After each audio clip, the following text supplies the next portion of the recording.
Eu vou fazer algumas breves recapitulações a respeito de alguns pontos, só para a gente ter o fio da meada aí, mas não que eu vá me aprofundar de novo. E aí depois a gente dá sequência. Prepare sua Bíblia aí para a gente abrir os textos e avaliar aquilo que a Bíblia nos ensina. Bem, então, queridos, as doutrinas fundamentais, como a gente tem trabalhado, elas são aquelas que criam a base para aquilo que nós cremos. E por que elas são importantes? Porque essas doutrinas, se elas estiverem sob areia movediça, você afunda. Então, muitas pessoas podem ser sinceros a respeito daquilo que eles falam, mas se eles não creem nessas doutrinas fundamentais, eles estão em sérios apuros com o cristianismo deles. Então, embora existam muitas coisas que não necessariamente afetem a soteriologia, que é a salvação, as doutrinas fundamentais, elas podem acontecer isso. Por exemplo, se a pessoa tiver um entendimento equivocado a respeito dessa doutrina sobre o Espírito Santo, a salvação fica comprometida, certo? Então, abordamos aqui alguns assuntos que são de fundamental importância. Falamos da personalidade do Espírito Santo, lembram? Esse tema é um tema importante, por quê? Porque diz que o Espírito Santo é uma pessoa, certo?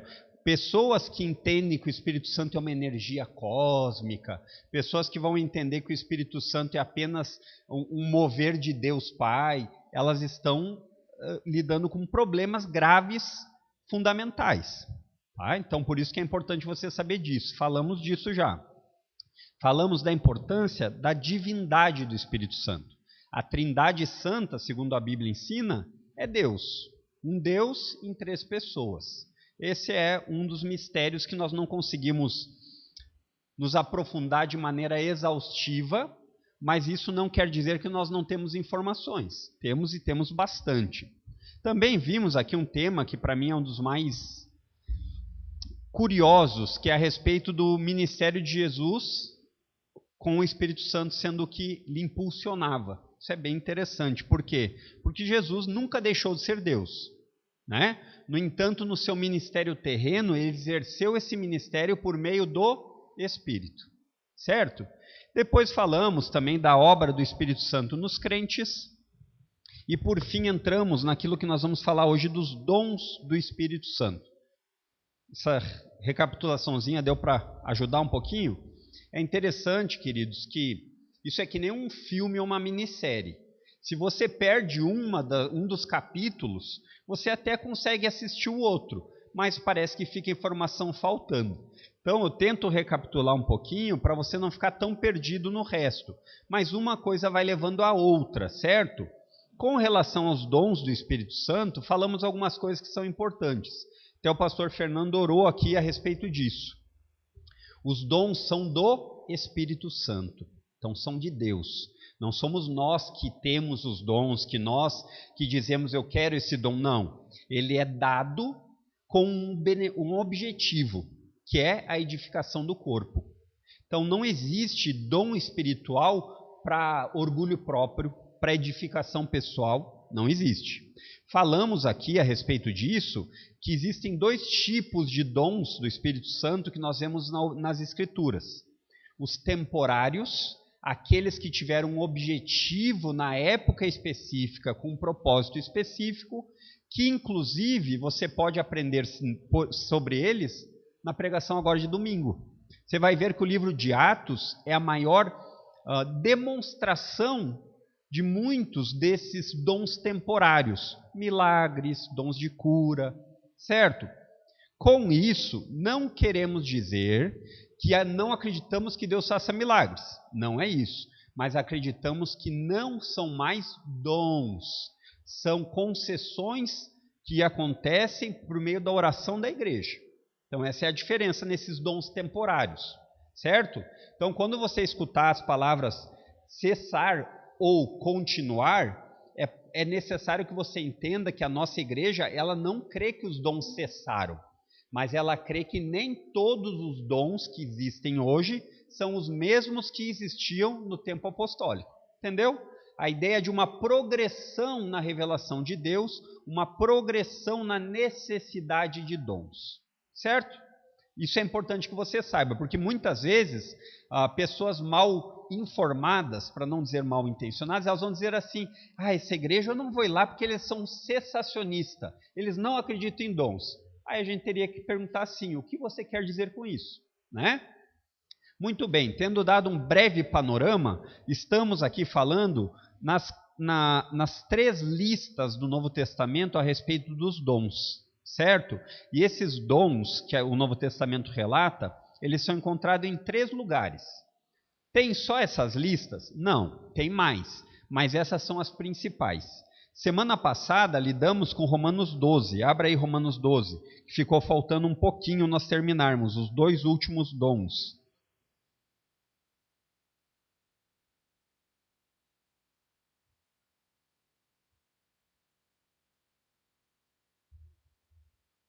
E talvez o maior problema aqui a respeito disso, meus irmãos, seja que mesmo pessoas que são tementes à palavra de Deus, muitas vezes quando lidam com essas coisas aqui, que são os dons, com essas realidades bíblicas, elas balançam, porque daí elas acabam muitas vezes abrindo mão do ensino bíblico por conta daquilo que elas foram ensinadas ou daquilo que elas sentiram em algum momento.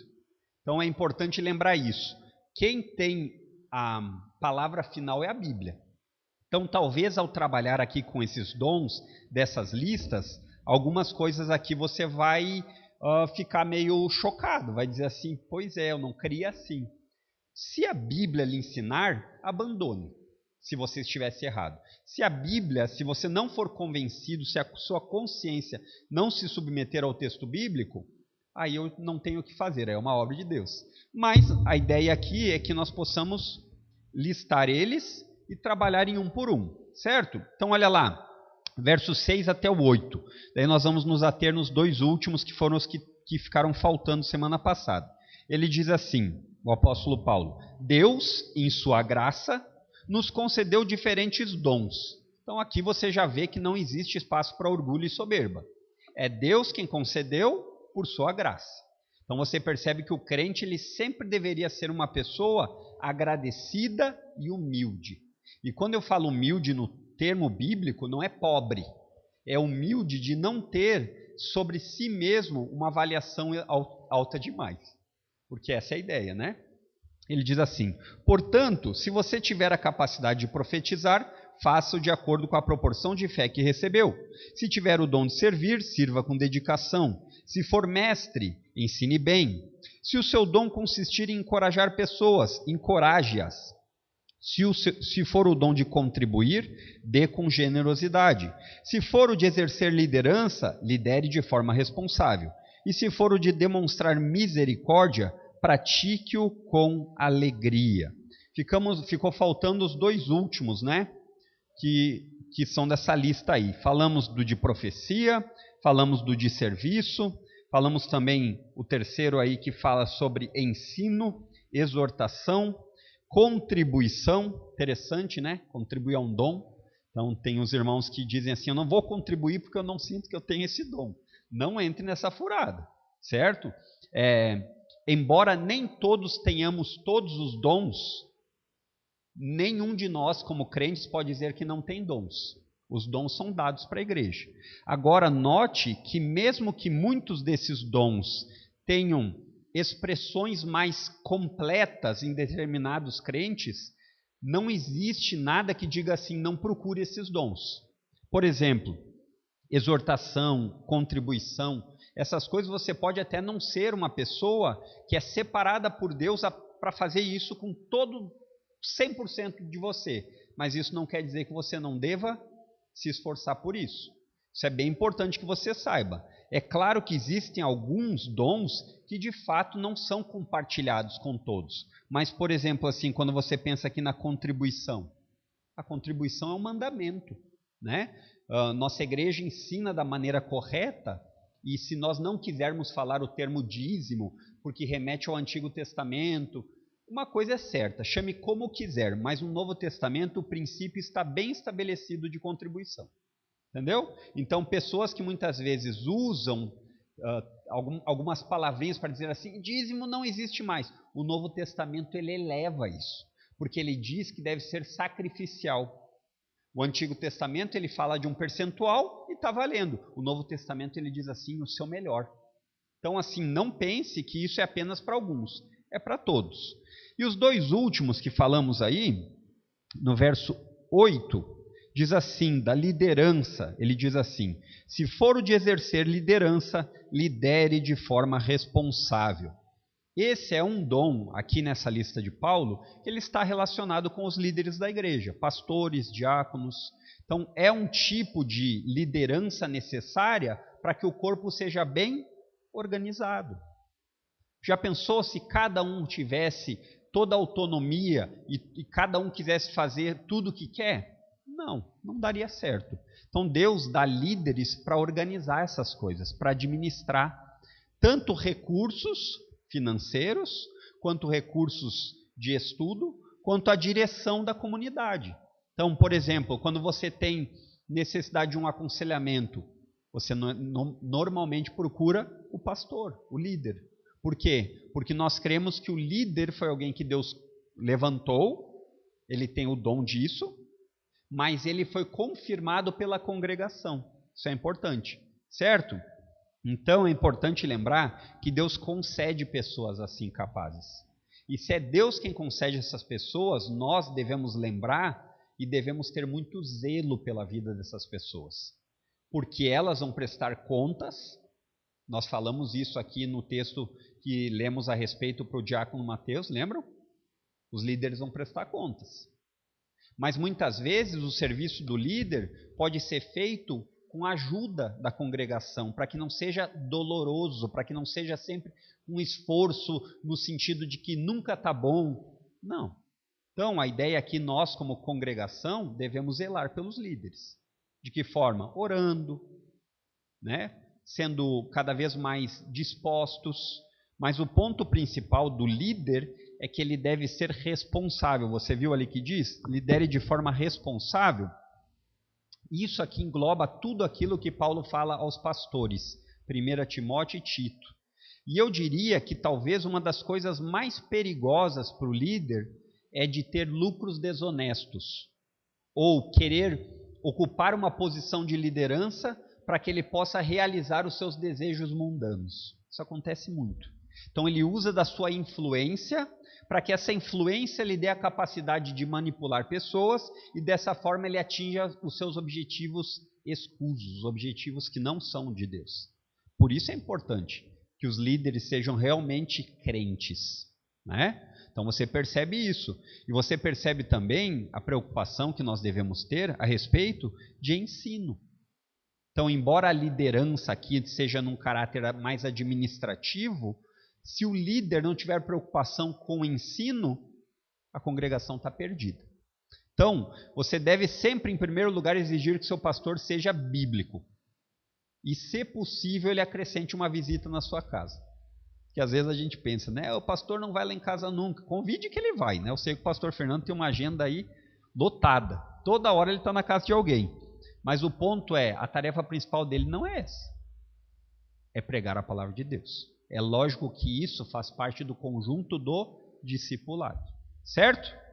Eu tinha falado um pouquinho já, né? A respeito disso, mas é bom a gente reforçar. Nas cartas pastorais, Paulo fala para os líderes não serem de torpe ganância. A ideia de desejar o lucro.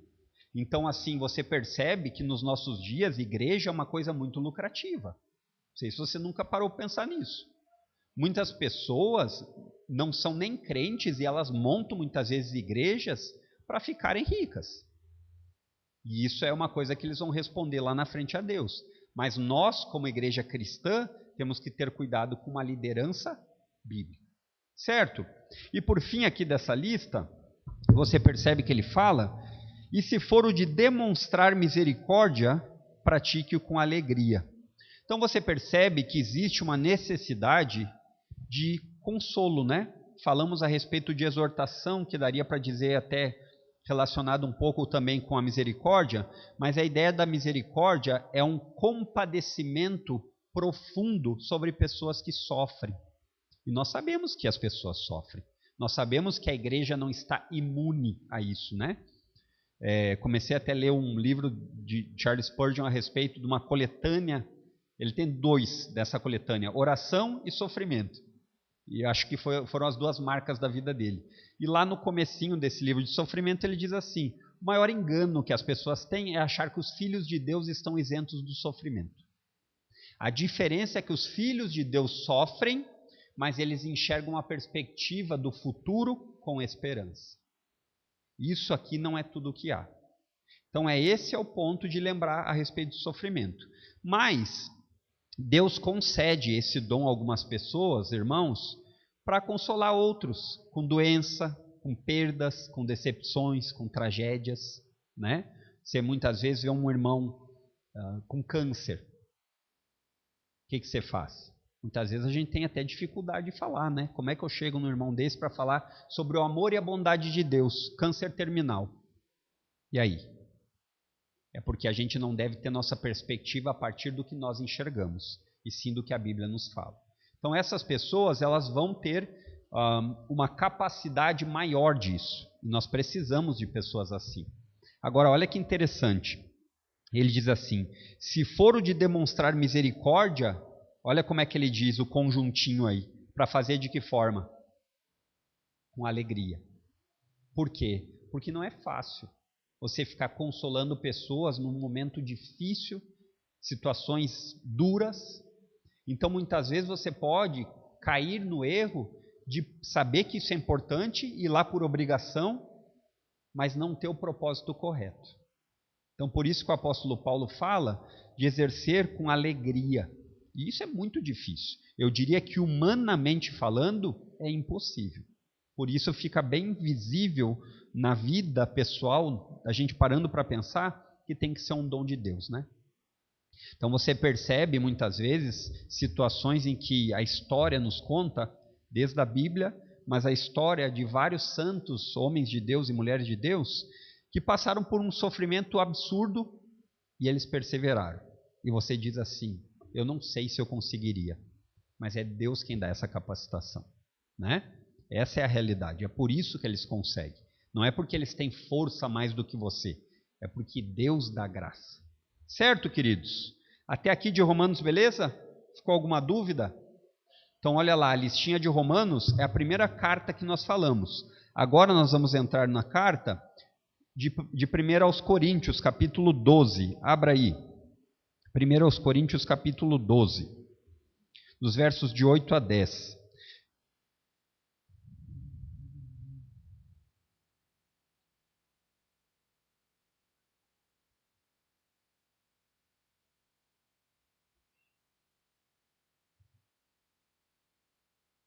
Primeiro aos Coríntios 12, dos versos de 8 a 10. Diz assim, deixa eu ver se é a NVT que eu estou aqui. Diz assim: a um, o Espírito dá a capacidade de oferecer conselhos sábios. A outro, o mesmo Espírito dá uma mensagem de conhecimento especial. A um, o mesmo Espírito dá grande fé. A outro, o único Espírito concede o dom de cura. A um, ele dá o poder de realizar milagres. A outro, a capacidade de profetizar. A outro, ele dá a capacidade de discernir se uma mensagem é do Espírito de Deus ou de outro Espírito. A outro ainda dá a capacidade de falar em diferentes línguas, enquanto a um outro dá a capacidade de interpretar o que está sendo dito. Então nós vamos nos deleitar aqui, eu acho, né, por algumas semanas aqui. A ideia aqui é caminhar devagarzinho, sem pressa, porque talvez aqui seja o texto ou a carta mais mal compreendida entre os evangélicos. Perigos aqui: texto fora de contexto, né? Então você acaba imaginando coisas. Trazer experiências pessoais nossas para o texto. Então, eu vivi uma coisa, agora quando eu leio o texto, isso acontece com todos nós, mas esse é um perigo a ser evitado, certo? Então aqui nós estamos fazendo a leitura na NVT, e a NVT ela até facilita, a tradução da NVT facilita aqui. Mas se você pegar uma outra versão, a ideia de sabedoria e de conhecimento, ela pode ser um pouco mais mal compreendida, certo? Então, em primeiro lugar aí, Paulo fala de uma palavra de sabedoria. uma palavra de sabedoria. Já escutou essa palavra? Quero te dar uma palavra de sabedoria. Acontece, né? Nós sabemos que de uma maneira geral, na Bíblia, ter sabedoria é viver uma vida que leva a Deus em consideração. Essa é a sabedoria bíblica. Então, a sabedoria bíblica, a partir disso, ela desenvolve talentos. Quer dizer, então, que é viver de acordo com levar Deus em consideração. Você não estuda português, não estuda. Não, não é isso. Claro que você estuda. Mas sabedoria no conceito bíblico são homens, mulheres e crianças que vivem para agradar a Deus. E aí ela pode ser um analfabeto ou um PhD de Harvard. Entendeu? A Bíblia não lhe diz para você ficar preguiçoso, mas isso não quer dizer que é igual à sabedoria bíblica. Porém, o que Paulo quer dizer aqui com palavra de sabedoria? Então, nós vamos trabalhar aqui a respeito disso, mas eu queria dizer, talvez, aqui umas palavrinhas, para nós conseguirmos entender o que isso não quer dizer. O que essa palavra de sabedoria que Paulo está dizendo aqui não quer dizer. Por exemplo, hoje, nos nossos dias, principalmente num contexto mais pentecostal e neopentecostal, você vai escutar pessoas vindo e falando assim: olha, eu tenho uma palavra do Senhor para você. Isso é bem comum. Então, quando ele está falando isso, ele está dizendo que ele quer dar uma palavra de sabedoria. Certo? Então, quando eles fazem isso, eles vão dizer algo em nome de Deus. Quero dar uma palavra de Deus para você. E se eles estão dizendo em nome de Deus, tem que obedecer ou não? Tem, porque nós devemos obedecer a Deus. Qual é o perigo disso? O perigo é que isso pode cair num erro contrário àquilo que nós temos falado até agora, que é da suficiência da Escritura. Se a Bíblia tem tudo o que nós precisamos, quando uma pessoa vem e fala algo que não vem da Bíblia, e ela diz: olha, Deus tem uma palavra para você, você percebe o perigo? É um perigo muito grande. Por que isso? Porque se Deus continua a revelar sua palavra, então nós ainda temos profetas também, lembram? E se temos profetas, temos palavra a ser escrita ainda. Está entendendo o raciocínio? Então, isso é um perigo, porque por mais que muitas dessas pessoas, você for falar com elas, elas vão ser sinceras, mas elas estão sinceramente equivocadas. Nem todos que fazem isso com má índole, são falsos mestres, mas às vezes o problema é falta de Bíblia. E nesse caso, o problema é que algo que começa de maneira ingênua pode se tornar uma heresia, pode se tornar um pecadão. Né? A ideia de pecadão em que sentido? Um errinho doutrinário, muitas vezes, não é uma coisa que lhe comprometa a soteriologia, a salvação.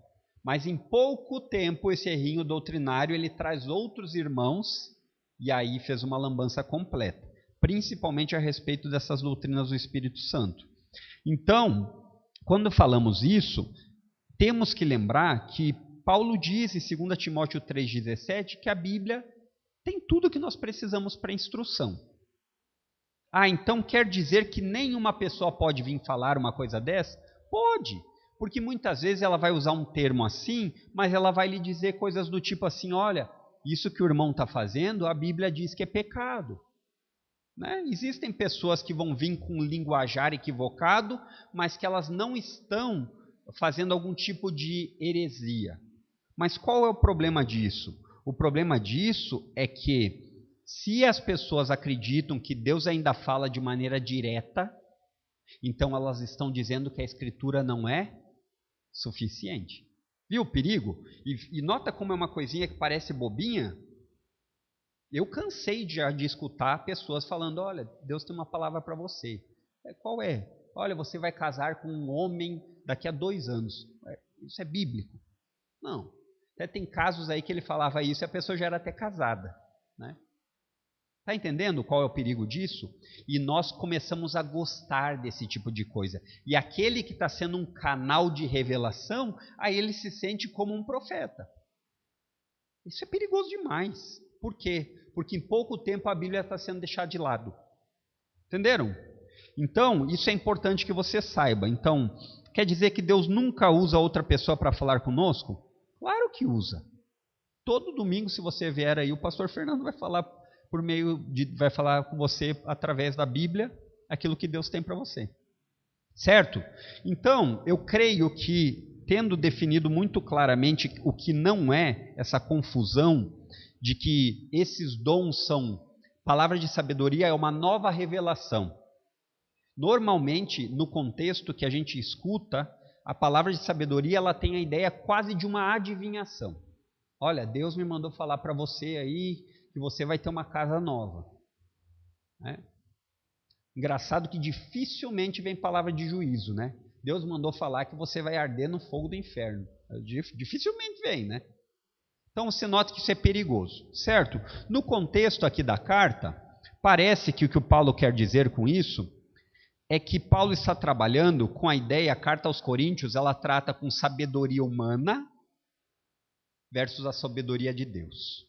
Sabedoria humana enredada nas filosofias e naquilo que vem meramente de uma natureza carnal versus aquilo que vem do alto com a palavra de Deus para nós. Abra aí a primeira carta aos Coríntios, um pouquinho antes, volte um pouquinho aí no capítulo 2.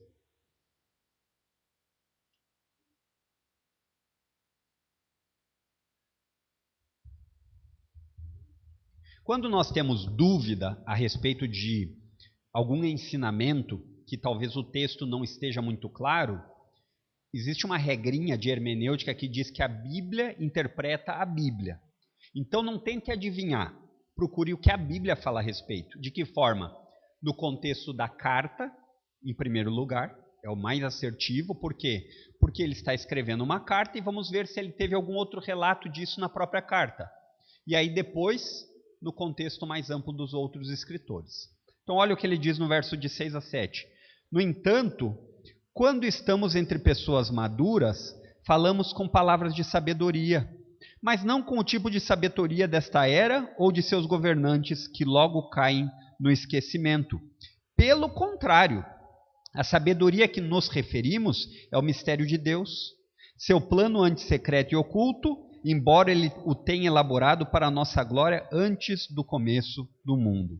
Então você percebe aí que Paulo está falando que o tipo de sabedoria dele tem a ideia da graça de Deus. Então quando ele fala aqui do mistério de Deus, o que se falou a respeito do Messias no passado era um mistério. Nós não sabíamos como ele viria, nós não sabíamos que ano certo ele viria, mas agora não é mais mistério. E é esse tipo de sabedoria que nós contamos. Não é a sabedoria dos gregos, que só querem conhecimento, e nem a sabedoria dos judeus. Interessante, isso é o que Paulo vai falar. Certo? Pule lá para o verso 13 desse mesmo capítulo.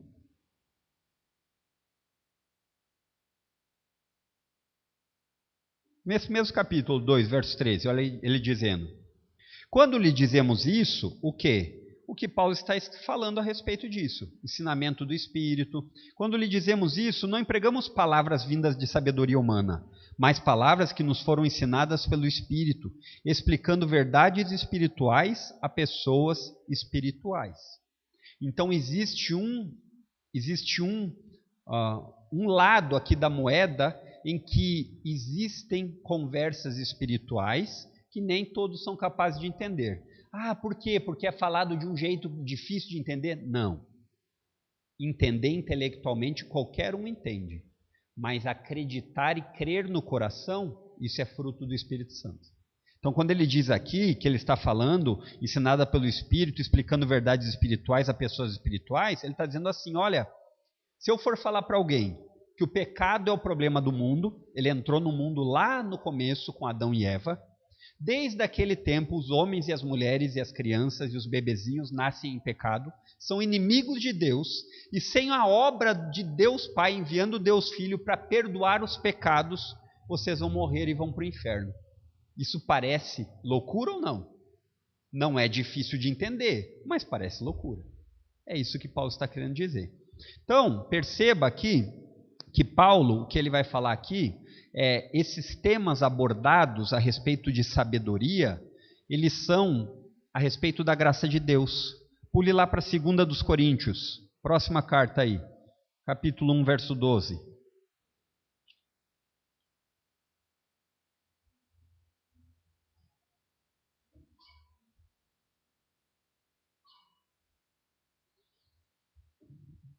Olha o que ele diz lá. Podemos dizer com certeza e com a consciência limpa que temos vivido em santidade e sinceridade dadas por Deus. Dependemos da graça divina e não da sabedoria humana. É dessa forma que nos temos conduzido diante do mundo, e especialmente em relação a vocês. Percebeu? O que o apóstolo Paulo está falando àquela igreja, ele está dizendo assim, olha, o nosso ensino fala sobre a graça de Deus. Ele não vai dar os 5 passos para o sucesso. Ele não vai dizer os 8 passos para o seu casamento não ter problemas. Não. Ele vai falar da sabedoria de Deus, que vai lhe dar a capacidade de ver coisas a respeito disso. Né? Inclusive o sucesso também seria bem debatível. Mas especialmente a palavra de sabedoria, abra aí na 1 Coríntios 1,17, volta um pouquinho. Ela está falando a respeito do que é o tipo de sabedoria que o apóstolo Paulo fala.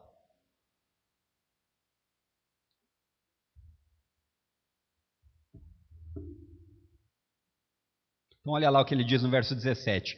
Pois Cristo não me enviou para batizar, mas para anunciar as boas novas, e não com palavras de sabedoria humana, para que a cruz de Cristo não perca seu poder.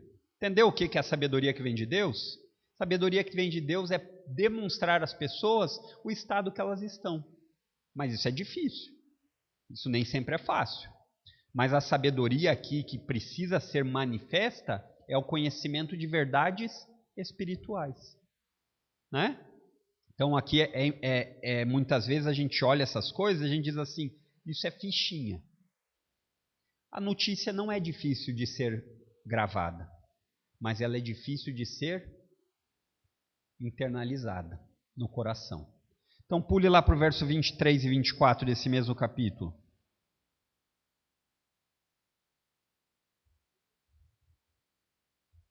Ele diz assim, no verso 23 e 24. Assim, quando pregamos que o Cristo foi crucificado, os judeus se ofendem e os gentios dizem que é tolice. Não é assim nos nossos dias? Não existem ainda aqueles que se ofendem dizendo assim, eu não preciso ser salvo, eu não sou ruim que nem meu vizinho aqui que toma 2 litros de pinga por dia. Né? Não tem?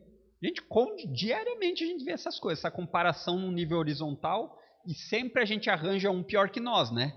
Tu nunca olha para os dois lados da rua, nunca procura um que é melhor, né? Sempre é o pior. Mas o ponto aqui é que o judeu, para ele, esse tipo de um Messias crucificado, isso é ofensa, porque o Messias vem reinar.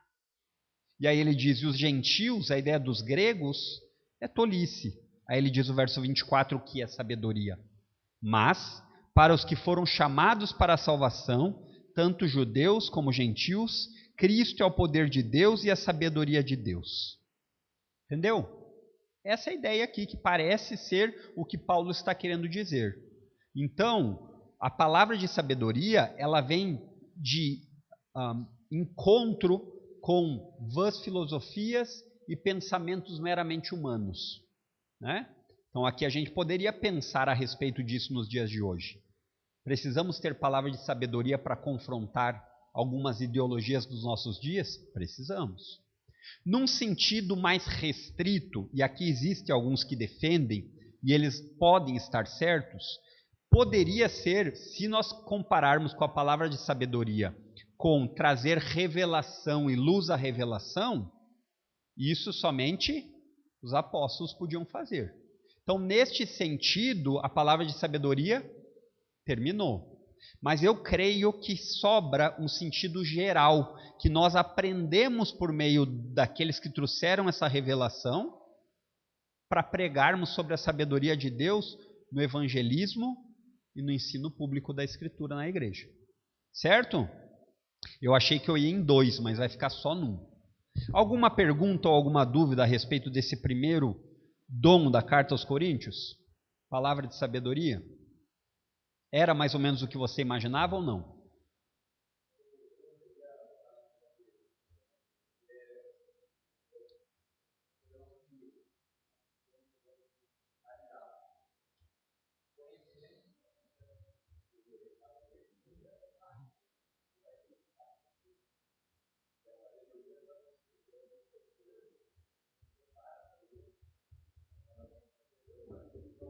Uhum. Então, irmão, como eu falei um pouquinho antes, a sabedoria que é exigida a todo crente, ela é levar Deus em consideração em todas as coisas, né? Então, depois de algumas cambalhotas, a gente chegaria a isso, né? É uma vida que leva Deus em consideração e que aprende que a gente não deve pagar o mal com o mal e tudo mais.